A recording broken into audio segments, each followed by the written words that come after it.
Welcome back to another episode of the show. I'm your host, David Womack. Now let's dive straight into some TV and movie news. In our first bit of news, William DeFo receives his star on the Hollywood Walk of Fame, and it's a pretty touching story. William DeFo celebrated as great actor for our time as 2024's first Hollywood Walk of Fame recipient. William DeFo was celebrated by family and colleagues as he received his Hollywood Walk of Fame star. William DeFo has been one of the most instantly recognizable faces on cinema screens for almost 50 years.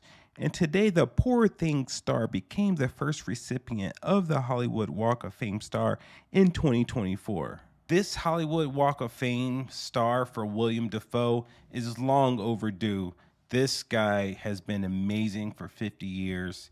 He's the real deal. He's a walking legend. With support from some of his many collaborators, including filmmaker Guillermo del Toro, Mark Ruffalo, Pedro Pascal, Patricia Arquette, and Camilla Morone, along with his family and friends, DeFo's recognition on Hollywood's most famous walkway is long overdue for an actor with one of the largest screen presence in the business. Amongst his many iconic roles, DeFo has played Green Goblin and Sam Raimi's Spider-Man in the MCU universe. Now, I'll link that ceremony down below, but William DeFo is a genuine guy, a genuine actor. He's just good at every role. Yeah, he's William DeFo, but he's good. He can change into those roles and become that person.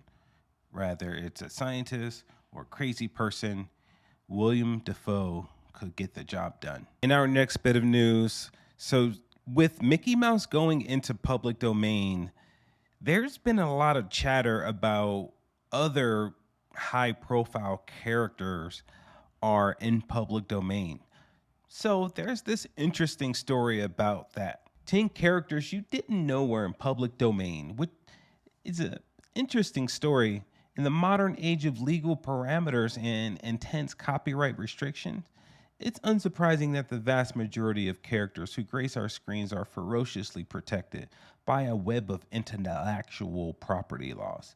However, the public domain hosts multiple characters have become famous figures of the screen throughout the past century, ranging from beloved literary characters to movie creations from the golden age of filmmaking, and even a few comic book heroes. Typically, characters enter the public domain when the copyrights that were secured for the characters or the companies that own them expire. This story goes deep.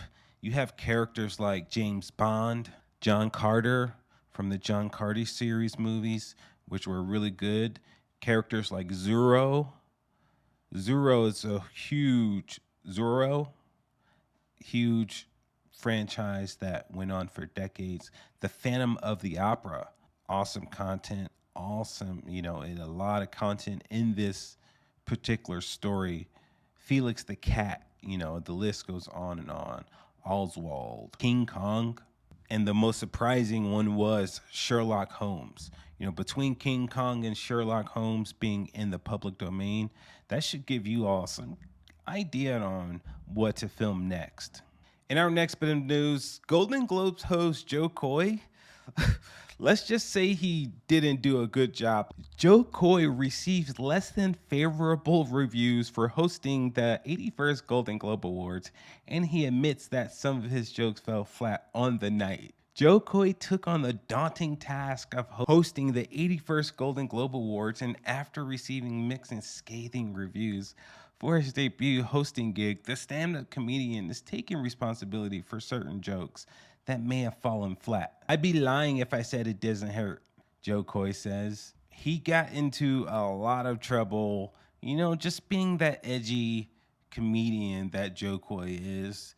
He's funny to me, I'm gonna be honest with you, but knowing that a lot of those jokes weren't written by him was a key moment. Koy made a series of jokes during his monologue that didn't seem to get a warm response from the crowd, particularly a jab regarding Taylor Swift, who was in attendance and the camera constantly cutting to her at the Kansas City Chiefs game where she's there cheering on her boyfriend Travis Kelce. Koy said, "As you know, we came on after a football doubleheader. The big difference between the Golden Globes and the NFL, on the Golden Globes, we have fewer camera shots of Taylor Swift." After he finished the joke, the camera cut to the Eras Tour performer who looked none too pleased with his attempt at humor. To me, Jo Koy has always been that edgy comic, and I don't see why people are upset. But a lot of the jokes did fall flat, and he pretty much admits it throughout. So we'll see what happens next. What do you guys think? Tell me in the comments down below. I got to hear this. In our next bit of news, the TV show South Central Baddies has a huge problem. Apparently, the star Liddy Michelle got into a fight, but that fight, she was using a weapon. The Liddy show talks about it some more, but listen to this clip. She was mad I had a lighter in my hand. Reason I have a lighter in my hand is because my hand is hurting and I can't make a fist. And I need something to help me make a fist. You feel me? Because I don't want to hit my finger the wrong way. So I didn't have the lighter to try to injure her with the lighter. Like, that wasn't my intention. The lighter was to give me an advantage because, again, I really didn't want to fight, but I fought. But I needed something to help me make a fist because I could not make a fist. Like, at that moment in time, my hand was hurting. Like, I had just took that brace off my hand and my hand was like just a little swollen still. So I was waiting for my hand to swell down a little bit. It's no excuse, but I'm just telling y'all the real, and that's what it was. So what do you guys think? Comment down below. This is an interesting story. Do you guys believe it? Let me know. In our next bit of news, Taylor Swift just broke another box office record. And this one is huge. Taylor Swift, the Eras Tour, breaks major box office record 3 months after opening. The Eras Tour has become the highest grossing concert movie ever released, surpassing Michael Jackson's This Is It tour. Surpassing the This Is It tour has changed the game for a lot of creators coming up around that time. But for her tour to pass that movie, it's kind of a huge deal because Michael Jackson is considered the king of pop, and we pretty much just handed over the reins to Taylor Swift. Variety reports that Taylor Swift the Eras Tour box office records now include the highest grossing concert movie ever released. The movie has earned $261 million worldwide, beating out the previous record holder, Michael Jackson's This Is It. The movie only opened in China last week, meaning there's plenty of time for its box office numbers to keep rising. So surprisingly, I haven't seen the Eras Tour just yet, but I will say that there's a huge hype about the movie, and I want to wait for the hype to die out so I can check it out with a clean slate.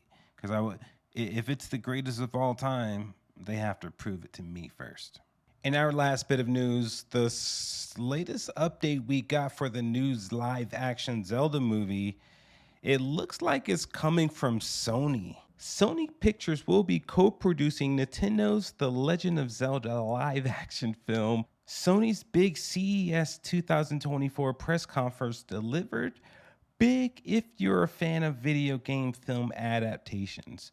President of Sony Pictures Television, Catherine Pope, shared early in the conference that a God of War series is in the works for Amazon's Prime Video streaming service. In addition, Netflix is picking up an Horizon Zero Dawn adaptation as well. Both video game-based productions are in writing stages, but however, I am trying to understand what direction do they plan on going with this adaptation. I'm pretty curious. However, Sony caused a bit of a stir at CES Online when CEO Kenichi Yasuda hit the stage and mentioned Nintendo's upcoming live-action The Legend of Zelda movie. The movie was announced in November of last year, and it seems many people were so overjoyed by the news of being a Zelda movie on the way that they missed the short line in press conference that said the film was being co-financed by Sony Pictures. A lot of the fanboys want you to think that these companies are going head to head. They're really not. These companies are all working together behind the scenes to make more billions and billions of dollars. Now that's all the TV and movie news we have for today. Don't forget to hit that subscribe button just to stay up to date with all the TV and movie news. Also, hit that like button just to let the algorithm know that we're here and we're here to stay. As always, have a great day, everyone.